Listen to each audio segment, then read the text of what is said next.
Welcome back. আশা করছি আপনারা সবাই ভালো আছেন। তো আজকের এই ভিডিওতে দেখাবো যে এই ধরনের ট্রেনিং ফটোগুলো কীভাবে তৈরি করবেন, যেগুলো বর্তমান সময়ে ইনস্টাগ্রাম থেকে শুরু করে অন্যান্য প্ল্যাটফর্ম অনেকটাই ভাইরাল। তো এগুলো তৈরি করার জন্য আমাদের জিমেইল অ্যাপ্লিকেশনটিকে ওপেন করতে হবে, যেটি প্লে স্টোরে পেয়ে যাবেন। এখান থেকে খুব ইজিলি এটাকে ইনস্টল করে ওপেন করতে পারবেন। তো এরকম ইন্টারফেস দেখতে পারবেন। এখান থেকে আপনি সরাসরি প্লাস আইকনে ক্লিক করে ফটোস অপশনে চলে যাবেন। এখান থেকে আমরা ফটোস অপশনে ক্লিক করবো, আপনার গ্যালারিটা ওপেন হয়ে যাবে। আপনি আপনার মতো করে একটি ছবি সিলেক্ট করবেন, যেটাতে আপনার ফেস এবং পিকচারে যাতে ক্লোজ থাকে। ওকে, আর জাস্ট আমরা নর্মালি এই ছবিটাতেই যদি জেনারেট করি, জাস্ট এটা সিলেক্ট করে অ্যাড করবে। অ্যাড করার পর এখানে আমাদের প্রম্পট অ্যাড করতে হবে, যেটি ভিডিওর ডেসক্রিপশন বক্সে দেওয়া থাকবে। এখানে বেশ কিছু প্রম্পট দেওয়া থাকবে, আপনার যেটি ভালো লাগে জাস্ট ওই প্রম্পটটিকে আপনি কালেক্ট করবেন।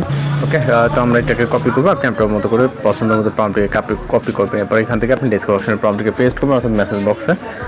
এরপর হচ্ছে এখানে সেন্ড বাটনে ক্লিক করে আমাদের অপেক্ষা করতে হবে। এখানে সর্বোচ্চ গেলে 20 সেকেন্ডের মতো সময় লাগতে পারে। এই ভিতরে মূলত আমরা আমাদের যে রেজাল্টে সেটা পেয়ে যাব। আর যারা চ্যানেল নতুন আছেন অবশ্যই চ্যানেলকে সাবস্ক্রাইব করবেন। আপনাদের রিকোয়েস্টে যদি কোনো কিছু থেকে থাকে সেটাও আমাদেরকে জানাতে পারেন। তো এখানে আমাদের যে ইমেজটি জেনারেট হওয়ার জাস্ট প্রসেসিং চলতেছে। এখানে খুব বেশি সময় লাগে না, আর জাস্ট কিছুক্ষণের ভিতরে মূলত আমাদের পিকচারটা আমরা পেয়ে যাব। তো জাস্ট দেখতে পাচ্ছেন অনেক সুন্দরভাবে, এবং ফেসের সাথে কিন্তু 100% মিল আছে। আমরা যে ম্যাসের পিকচারটা আপলোড করেছি এর সাথে 100% মিল আছে। তো জাস্ট ভিউ করবেন, ভিউ করবেন, এখানে সেভ অপশনে ক্লিক করবেন, তাহলে আপনার পিকচারে সেভ হয়ে যাবে। তো এইভাবে এই ধরনের ট্রেনিং ফটোগুলো তৈরি করে নিতে পারেন। কোথাও সমস্যা হলে অবশ্যই জানাবেন। তো দেখা হচ্ছে নতুন কোনো ভিডিওর সাথে। ভালো থাকবেন, সুস্থ থাকবেন।